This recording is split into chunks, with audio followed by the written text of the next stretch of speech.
తిరుమల శ్రీవారి ఆలయం లోపల నుంచి మణిమండపంలోని జేగంటలు అదే పనిగా మ్రోగసాగాయి. నిత్యం వేలాది మంది దర్శించుకునే స్వామివారి దివ్య సముఖంలోని గంటలు సాధారణంగా రోజూ స్వామివారికి ప్రసాద నివేదన జరిగే సమయంలో మ్రోగడం పరిపాటి. రాత్రి ఏకాంత సేవ తర్వాత కొద్దిసేపు బంగారు వాకిలిని మూసేస్తారు.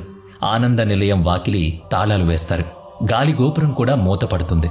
మళ్లీ సుప్రభాత సేవ కోసమే తలుపులు తెరుస్తారు. అంటే ఆ సమయంలో లోపల ఎవ్వరూ ఉండరు.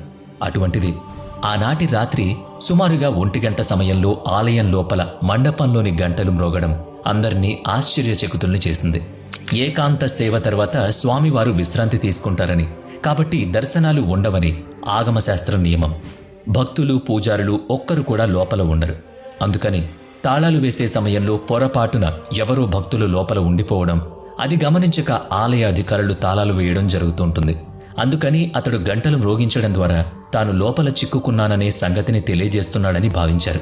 అలాగని శాస్త్ర నియమాలకు విరుద్ధంగా ఆలయ ద్వారాలు తీయరాదు.